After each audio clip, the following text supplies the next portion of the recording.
ಎಲ್ರಿಗೂ ನಮಸ್ಕಾರ. ನೋಡ್ರಿ, ಇವತ್ತು ಮಾರ್ಚ್ 27ನೇ ತಾರೀಕು ಈ SC ಒಳ ಮೀಸಲಾತಿಗೆ ಸಂಬಂಧಪಟ್ಟಂತೆ ಅಂತಿಮವಾದ ನಿರ್ಧಾರ ಈ ಸರ್ಕಾರ ತಗೊಳ್ತೀನಿ ಅಂತ ಹೇಳಿತ್ತು. ಆದರೆ ಇವಾಗ ಏನು ಹೇಳ್ತಿದ್ದಾರೆ ಅಂದರೆ, ಒಂದು ತಿಂಗಳ ಮುಂಚೆ ಈ ಧಾರವಾಡದಲ್ಲಿ ಬೃಹತ್ ಪ್ರತಿಭಟನೆ ಆದಮೇಲೆ ಒಂದು ತಿಂಗಳು ಅಂದರೆ ಆಲ್ಮೋಸ್ಟ್ ಒಂದು ತಿಂಗಳಾಯಿತು. 27ನೇ ತಾರೀಕು SC ಒಳ ಮೀಸಲಾತಿಗೆ ಸಂಬಂಧಪಟ್ಟಂತೆ ಅಂತಿಮ ನಿರ್ಧಾರವನ್ನು ತೆಗೆದುಕೊಂಡು ನೇಮಕಾತಿಗಳನ್ನು ಅಂದರೆ 56,000 ಹುದ್ದೆಗಳನ್ನು ನೋಟಿಫಿಕೇಷನ್ನ ಮಾಡ್ತೀವಿ ಅಂತ ಹೇಳಿದರು.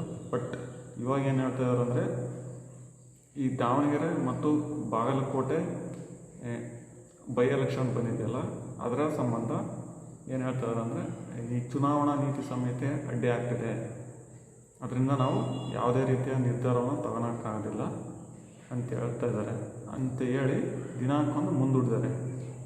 ಅದು ಏನೋ ಇನ್ಫಾರ್ಮೇಷನ್ ಅಂತೇಳಿ ಅದು ನಿನ್ನೆ ಬಂದಿತ್ತದು, ಅದನ್ನು ನಾನು ಸ್ಕ್ರೀನ್ ಮೇಲೆ ಹಾಕಿರ್ತೀನಿ, ಅದನ್ನ ನೀವು ಒಂದ್ಸತಿ ಓದ್ಕೊಳ್ಳಿ. ಆಯಿತು, ಡೇಟ್ ಅಂದರೆ ಇನ್ನು ನಿರ್ಧಾರ ತಗೊಳೋದಕ್ಕೆ ಮುಂದೂಡಿದರು. ಎಷ್ಟು ದಿನ ಮುಂದೂಡಿದ್ರು ಅದ್ರ ಬಗ್ಗೆ ನಾವು ಕ್ಯಾಲ್ಕುಲೇಟ್ ಮಾಡ್ತಾ ಹೋಗೋಣ. ಯಾವ ರೀತಿ ಅಂತಂದರೆ, ನೋಡಿರಿ, ಎಲೆಕ್ಷನ್ ಇರ್ತಕ್ಕಂಥದ್ದು ಡೇಟು ಏಪ್ರಿಲ್ 9ನೇ ತಾರೀಕು. ಈ ದಾವಣಗೆರೆ ಬಾಗಲಕೋಟೆ ಬೈ ಎಲೆಕ್ಷನ್ಗೆ ಇರ್ತಕ್ಕಂಥದ್ದು ಏಪ್ರಿಲ್ 9ನೇ ತಾರೀಕು. ಇನ್ನು ಅದು ಫಲಿತಾಂಶ ಇರ್ತಕ್ಕಂಥದ್ದು ಮೇ 4ನೇ ತಾರೀಕು. ಅಂದರೆ ಈ ಏಪ್ರಿಲ್ ಪೂರ ತಿಂಗಳು ಏನಾಯಿತು, ಇವರು ಯಾವುದೇ ರೀತಿಯ ಕ್ರಮವನ್ನು ತೆಗೆದುಕೊಳ್ಳಲ್ಲ. ಅಂದರೆ ಒಂದು ತಿಂಗಳು ಪೂರ ಅಲ್ಲೆಷ್ಟು ಮೇ 4ನೇ ತಾರೀಕು ರಿಸಲ್ಟ್ ಇರೋದು. ರಿಸಲ್ಟ್ ಬಂದ ತಕ್ಷಣ ಇವರು ತೀರ್ಮಾನ ತಗೊಂತಾರ, ಆಗೋದಿಲ್ಲ. ಅಲ್ಲಿ ಒಂದು 15 ದಿನ ಸ್ವಲ್ಪ ವೇರಿಯೇಷನ್ ಆಗ್ತದೆ. ಅದಾಯಿತು. ಅದಾದಮೇಲೆ ಇನ್ನೇನಾಗ್ತದೆ ಅಂದರೆ, ಈ ಪಂಚಾಯತಿ ಚುನಾವಣೆಗಳು ಬರ್ತವೆ. ಈಗ ಆಲ್ರೆಡಿ ನಿಮ್ಗೆ ಗೊತ್ತಿರ್ಬೋದು, ಪಂಚಾಯತಿ ಚುನಾವಣೆಗಳನ್ನು ಆಲ್ರೆಡಿ ಅನೌನ್ಸ್ ಮಾಡಿರ್ತಾರೆ. ಅಂದರೆ ಡೇಟ್ ಇನ್ನೂ ಫಿಕ್ಸ್ ಆಗಿಲ್ಲ ಅನಿಸ್ತದೆ. ಈ ಜೂನ್ ತಿಂಗಳ ಒಳಗಾಗಿ ಈ ಪಂಚಾಯತಿ ಚುನಾವಣೆಗಳನ್ನು ನಡೆಸ್ಬೇಕಂತ ಇರೋದು. ಅದರಲ್ಲಿ ಈ ಗ್ರಾಮ ಪಂಚಾಯತಿ ಚುನಾವಣೆಗಳಿದ್ದಾವೆ, ತಾಲೂಕ್ ಪಂಚಾಯತಿ, ಜಿಲ್ಲಾ ಪಂಚಾಯತಿ ಚುನಾವಣೆಗಳಿದ್ದಾವೆ, ಆಮೇಲೆ ಕೆಲವೊಂದು ಮುನ್ಸಿಪಾಲಿಟಿಗಳ ಚುನಾವಣೆಗಳು ಕೂಡ ಇದ್ದಾವೆ. ಹಾಗಾಗಿ ಅಲ್ಲಿ ಕೂಡ ಏನಾಗ್ತದೆ ಅಂದರೆ, ಇದೇ ರೀತಿ ನೀತಿ ಸಂಹಿತೆ ಜಾರಿ ಮಾಡ್ತಾರೆ ಈ ಪಂಚಾಯತಿಗೆ ಸಂಬಂಧಪಟ್ಟಂತೆ. ಇವಾಗ ಏನು ಕಾರಣ ಹೇಳಿ ಮುಂದೂಡಿದಾರಲ್ಲ, ಅವಾಗ ಈ ಪಂಚಾಯತಿ ಚುನಾವಣೆ ನೀತಿ ಸಂಹಿತೆ ಅಂತ ಹೇಳಿ ಮುಂದೂಡ್ದಂಗೆ ಇರ್ತಾರೆ ಇವರು, ಮುಂದೂಡೇ ನೋಡ್ತಾರೆ.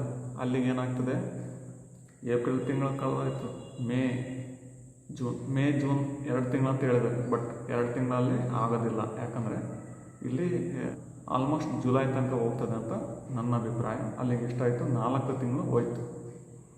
4 ತಿಂಗಳಾಯಿತು. ಆಮೇಲೆ ಇನ್ನು ಈ ಜುಲೈ ಆಗಸ್ಟಲ್ಲಿ ಇವ್ರು ನಿರ್ಧಾರ ತಗೊಂತಾರ, ಅದು ಡೌಟು. ಅಲ್ಲಿ ಆಗಸ್ಟಲ್ಲಿ ಇವ್ರು ನಿರ್ಧಾರ ತಗೊಂಡ್ರು ನೋಟಿಫಿಕೇಷನ್ ಯಾವ ಮಾಡ್ತಾರೆ. ನೋಟಿಫಿಕೇಷನ್ ಮಾಡಿದ್ರೂ ಕೂಡ ಅಲ್ಲಿಂದ ಎಷ್ಟಾಗುತ್ತೆ, ಒಂದು 3 ತಿಂಗಳು ಎಕ್ಸಾಮ್ ನಡೆಯೋಕ್ಕೆ ಅಷ್ಟೊತ್ತಿಗೆ 3-4 ತಿಂಗಳು ಬೇಕಾಗ್ತದೆ. July, August, September, October, November, almost ನೋಡಿರಿ, ಈ ಎಕ್ಸಾಮ್ ನಡೆದ್ರೂ ಡಿಸೆಂಬರಲ್ಲಿ ನಡೀಬೋದು ಎಕ್ಸಾಮ್, ಯಾವುದೋ ಒಂದು ಎಕ್ಸಾಮ್. ಅಂದರೆ ಈ ವರ್ಷ ಪೂರ್ತಿ ಏನಾಗ್ತದೆ ಅಂದರೆ, ಈ ಕಾಲಿನೇ ಕುಂದ್ರಬೇಕಾಗ್ತದೆ. ನೋಡಿರಿ, ಈ ರೀತಿ ನಾವು 2025ರಲ್ಲೂ ಅದೇ ರೀತಿ ಮಾಡ್ಕೊತ ಬಂದರು. ಈಗ 2026ರಲ್ಲೂ ಅದೇ ರೀತಿ ಆಗ್ತಾಯಿದೆ. ಹಾಗಾದರೆ ನಮ್ಮ ಏಜ್ ಲಿಮಿಟು ಕೂಡ ಕ್ರಾಸ್ ಆಗ್ತಾ ಇರ್ತಕ್ಕಂಥ ಭಾಳ ಜನದ್ದು. ಹಾಗಾಗಿ ನಾವೇನು ಮಾಡ್ಬೇಕಂದ್ರೆ, ಪ್ಲಾನ್ ಬಿ ಬಗ್ಗೆ ಯೋಚನೆ ಮಾಡಬೇಕು. ಈಗ ಬಿಡಿ, ಸರ್ಕಾರಿ ನೌಕರಿ ಬಗ್ಗೆ ಪ್ಲಾನ್ ಎದಲ್ಲಿ ಓದೋಣ, ಬಟ್ ಪ್ಲಾನ್ ಬಿ ಅಂತಕ್ಕಂಥದ್ದು ಇರ್ತಕ್ಕಂಥ ತುಂಬ ಮುಖ್ಯ ಆಗ್ತದೆ. ಈಗ ಜೀವನ ನಡಿಬೇಕಲ್ಲ, ಈ ಸರ್ಕಾರಿ ನೌಕರಿ ಬಗ್ಗೆನೇ ಕೂತ್ಕೊಂಡ್ರೆ ಜೀವನ ನಡಿಬೇಕಲ್ಲ. ಹಾಗಾಗಿ ಪ್ಲಾನ್ ಬಿಗೆ ನೀವು ಆಲ್ರೆಡಿ ಯೋಚನೆ ಮಾಡಿರ್ತೀರ, ಇದೇನಪ್ಪ ಹಿಂಗೆ ಒಳ ಮೀಸಲಿರುತ್ತೆ ಅಂತೇಳಿ 3-4 ತಿಂಗಳು ಮುಂದೂಡ್ಕೊಂತ ಬಂದರು. ಇದೇ ರೀತಿ ಎಲೆಕ್ಷನ್ಗಳು ಬರ್ತಾಯಿದ್ದಾವೆ, ನೆಕ್ಸ್ಟ್ ಏನೋ ಅಂತ ಯೋಚನೆ ಇರ್ತದೆ. ಆಮೇಲೆ ಆಲ್ರೆಡಿ ಒಂದಿಷ್ಟು ಜನ ಏನು ಮಾಡಿರ್ತಾರೆ, ಪ್ಲಾನ್ ಬಿ, ಇದನ್ನು ನಾನು ಮಾಡಬೇಕು, ಒಂದು ಬಿಸ್ನೆಸ್ ಮಾಡಬೇಕು, ಏನೋ ಒಂದು ಸಣ್ಣ ಪುಟ್ಟದಲ್ಲಿ ಆದಾಯ ಬರ್ತಕ್ಕಂಥ ಒಂದು ಬಿಸ್ನೆಸ್ ಮಾಡಬೇಕು, ಕೆಲಸ ಮಾಡಬೇಕು ಅಂತ ಅಂದ್ಕೊಂಡಿರ್ತಾರೆ. ಬಟ್ ಏನಾಗುತ್ತೆ ಅಂದರೆ, ಎಕ್ಸಾಮ್ ಕಾಲ್ ಮಾಡ್ತಾರೆ ಅನ್ನೋ ಇದಕ್ಕೆ ಏನು ಮಾಡ್ತಾರೆ, ಅದು ಹಂಗೆ ಹೋಲ್ಡ್ ಮಾಡಿ ಇಟ್ಟಿರ್ತಾರೆ. ಇನ್ನೊಂದು ಟ್ರೈ ಮಾಡೋಣ, ಎಕ್ಸಾಮ್ಗೆ ಓದ್ಕೊಳ್ಳೋಣ, ಮತ್ತು ನೋಟಿಫಿಕೇಷನ್ ಆಗಿಬಿಟ್ರೆ ಏನಾಗ್ತದೆ ಅಂತ ತಲೆಯಲ್ಲಿ ಓಡ್ತಾ ಇರುತ್ತೆ. ಹಾಗಾಗಿ ನೀವು ಪ್ಲಾನ್ ಬಿನ ಹಂಗೆ ಸ್ಟಾಪ್ ಮಾಡಿರ್ತೀರ. ನೋಡಿರಿ, ನಿಮಗೆ ಮಿನಿಮಮ್ 3 ತಿಂಗಳು ಸಿಗುತ್ತೆ. ಮಿನಿಮಮ್ 3 ತಿಂಗಳು ನಿಮಗೆ ಆರಾಮಾಗಿ ಯಾವುದೇ ನೋಟಿಫಿಕೇಷನ್ ಆಗೋದಿಲ್ಲ. 3 ತಿಂಗಳು. ಈ ಏಪ್ರಿಲ್ ಹೋಗ್ತದೆ, ಮೇ ಹೋಗ್ತದೆ, ಜೂನ್ ಹೋಗ್ತದೆ, ಜುಲೈ ಹೋಗ್ತದೆ, ಎಲೆಕ್ಷನ್ ಬಂದೇ ಬರುತ್ತೆ. ಇವರು ಎಲೆಕ್ಷನ್ ಅಂತೂ ನಿಲ್ಲಿಸಲ್ಲ, ಅಲ್ಲಿ ಚುನಾವಣಾ ನೀತಿ ಸಂಹಿತೆ ಅಂತೂ ಬಂದೇ ಬರುತ್ತೆ. ಹಾಗಾಗಿ ಈ 3 ರಿಂದ 4 ತಿಂಗಳು ನಿಮಗೆ ಸಿಗ್ತದೆ. ಹಾಗಾಗಿ ಯಾವುದೇ ಒಂದು ಜಾಬ್ ಸ್ಕಿಲ್ಲನ್ನು ಕಲೀರಿ. ಈ ಬೆಂಗಳೂರಲ್ಲಿ ಇಂಡಸ್ಟ್ರಿ ರಿಲೇಟೆಡ್ಡು ಈ ಅಪ್ರೆಂಟಿಸ್ಶಿಪ್ ಸ್ಕಿಲ್ಸ್ ಅಂತ ಕಲಿಸ್ತಾರೆ. ಅದನ್ನು ಕೂಡ ನೀವು ಕಲಿಬೋದಾಗಿರುತ್ತೆ. ಈ ಯಾರು ಡಿಪ್ಲೊಮಾ ಮಾಡಿರ್ತಾರಲ್ಲ ಅವ್ರಿಗೆ ತುಂಬ ಅದ್ರ ಬಗ್ಗೆ ಚೆನ್ನಾಗಿ ಗೊತ್ತಿರುತ್ತೆ ನೋಡಿರಿ. ಅದೇ ರೀತಿ ನೀವು ಯಾವುದೋ ಒಂದು ಸಣ್ಣ ಪುಟ್ಟದಾಗಲಿ, ಇನ್ವೆಸ್ಟ್ಮೆಂಟ್ ಸಣ್ಣದಾಗಲಿ, ಒಂದು ಬಿಸ್ನೆಸ್ ಆಗಲಿ, ಏನೋ ಒಂದು ಸ್ಟಾರ್ಟ್ ಮಾಡ್ಕೊಳ್ಳಿ. ಇದಿಲ್ಲ ಅಂದರೆ ಅದು ಆಗಲಿ ಅನ್ನಂಗೆ. ಇದಕ್ಕೂ ಕಂಟಿನ್ಯೂಸ್ ಎಫರ್ಟ್ ಹಾಕೋಣ. ಬಟ್ ಅದನ್ನು ಸೈಡಿಗೆ ಇದ್ದರೆ ಲೈಫ್ ಚೆನ್ನಾಗಿರುತ್ತೆ. ಆಮೇಲೆ ನಾವು ಎಕಾನಮಿಕಲಿ ಇಂಡಿಪೆಂಡೆಂಟ್ ಆಗ್ತೀವಿ. ಯಾವಾಗ ಎಕ್ಸಾಮ್ ಓದ್ಕೊಳಕ್ಕೂ ತುಂಬ ಚೆನ್ನಾಗಿರುತ್ತೆ. ನೀವು ಪ್ಲಾನ್ ಬಿ ಅಂತೇಳಿ ನೀವು ಸಾಕಷ್ಟು ನೀವು ಸರ್ಚ್ ಮಾಡಿ ಇದು ಮಾಡಿರ್ತೀರ. ಕೆಲವೊಂದು ಯೂಟ್ಯೂಬ್ ಚಾನಲ್ಗಳಲ್ಲೂ ಕೂಡ ನೀವು ನೋಡಿರ್ತೀರ. ಉದಾಹರಣೆಗೆ ಈ ಬದುಕಿನ ಬುತ್ತಿ ಅಂತ ಒಂದು ಯೂಟ್ಯೂಬ್ ಚಾನಲ್ ಇದೆ. ಅವರಲ್ಲಿ ತುಂಬ ಚೆನ್ನಾಗಿ ನೋಡಿರಿ, ಒಬ್ಬ ಸಾಧಕರ ಬಗ್ಗೆ ಹೇಳ್ತಾ ಹೋಗಿರ್ತಾರೆ. ಹಂಗೆ ಅವರ ನೀವು ನೋಡ್ಕೊಂಡು ಕಲಿಬೋದಾಗಿರುತ್ತೆ.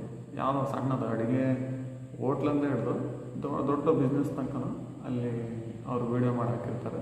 ನೀವು ನೋಡ್ಕೊಂಡು ಕಲಿಬೋದಾಗಿರುತ್ತೆ. ನಿಮ್ಮದು ಒಂದು ಸಣ್ಣದೇ ಆದಂಥ ಬಿಸ್ನೆಸ್ನ ಸ್ಟಾರ್ಟ್ ಮಾಡೋದಾಗಿರುತ್ತೆ. ನೋಡಿ, ಹಿಂಗೆ ಈ ಎಕ್ಸಾಮ್ನಂತಲೇ ಕೂತ್ರೆ ಈ ದಿನಗಳು ಹೋಗಿಬಿಡ್ತವೆ. ಹಾಗಾಗಿ ಅಟ್ಲೀಸ್ಟ್ ಈ 3 ತಿಂಗಳಲ್ಲಿ 3 ರಿಂದ 4 ತಿಂಗಳಲ್ಲಿ ಏನಾದರೂ ಒಂದು ಸಣ್ಣ ಸ್ಕಿಲ್ ಆದರೂ ಕಲಿಯಿರಿ. ಈ ಗೌರ್ಮೆಂಟ್ ಜಾಬ್ ಅಲ್ಲ ಅಂದರೆ ಅದು ಬರೋಂಗೆ ನೀವು ಸಣ್ಣದೊಂದು ಯಾವುದೋ ಒಂದು ಸ್ಕಿಲ್ ಆದರೂ ಕಲಿಯಿರಿ. ನೋಡಿ, ಈ ಮೀಡಿಯಾ ಇಂಟ್ರೆಸ್ಟ್ ಇರ್ತಕ್ಕಂಥವ್ರು ಈ ಸಿನಿಮಾಟೋಗ್ರಫಿ, ವಿಡಿಯೋ ಎಡಿಟಿಂಗು ಅದೆಲ್ಲ ಕೋರ್ಸ್ಗಳು ಬರ್ತವೆ. ಕೋರ್ಸ್ಗಳಿಗಿನ ನೀವು ಯೂಟ್ಯೂಬಲ್ಲೇ ಆರಾಮಾಗಿ ನೋಡ್ಕೊಂಡು ಕಲಿಬೋದು. ಫ್ರೀ ಆಗಿರುತ್ತೆ. ಏನು 1 ತಿಂಗಳು ನೀವು ಟೈಮ್ ಕೊಟ್ಟರೆ ನೀವು ಎಕ್ಸ್ಪರ್ಟ್ ವಿಡಿಯೋ ಎಡಿಟರ್ ಅಥವಾ ಸಿನಿಮಾಟೋಗ್ರಫಿ ಕಲಿಬೋದಾಗಿರುತ್ತೆ. ಅಂಥದ್ದೆಲ್ಲ ನೀವು 1 ತಿಂಗಳು 2 ತಿಂಗಳು ಆರಾಮಾಗಿ ಕಲಿಬೋದು. ಕಲಿತು ಅದನ್ನ ಒಂದು ಪ್ಲಾನ್ ಬಿ ಆಗಿಟ್ಕೊಂಡು ನೆಕ್ಸ್ಟ್ ಇದಕ್ಕೂ ಕೂಡ ಪ್ರಿಪೇರ್ ಆಗ್ತದೆ. ಈ ಪ್ಲಾನ್ ಬಿ ಆಗಿ ಇಟ್ಕೊಂಡು ಹೋದರೆ ಇದರಲ್ಲಿ ಸಕ್ಸಸ್ ಆಗಲಿಲ್ಲ ಅಂದರೆ ಈ ಪ್ಲಾನ್ ಬಿಯಲ್ಲಿ ನೀವು ಸಕ್ಸಸ್ ಆಗೇ ಆಗ್ತೀರ. ಹಾಗಾಗಿ ನೀವು ಪ್ಲಾನ್ ಬಿ ಬಗ್ಗೆ ನೀವು ಇವತ್ತೇ ಯೋಚನೆ ಮಾಡಿರಿ. ನಿಮಗೆ ತುಂಬ ಟೈಮ್ ಸಿಗುತ್ತೆ. ಈ ಟೈಮಲ್ಲಿ ಏನಾದರೂ ಒಂದು ಸಣ್ಣ ಪುಟ್ಟದ್ದು ಕಲಿತ್ರೆ ಅದು ಲೈಫ್ ಕೂಡ ಆರಾಮಾಗಿ ಲೀಡ್ ಮಾಡ್ಬೋದು. ಎಕ್ಸಾಮ್ನ ಕೂಡ ಚೆನ್ನಾಗಿ ಓದ್ಕೊಬೋದಾಗಿರುತ್ತೆ. ಇಷ್ಟು ಹೇಳೋಕ್ಕೆ ಬಯಸ್ತೇನೆ. ಎಲ್ರಿಗೂ ಧನ್ಯವಾದಗಳು.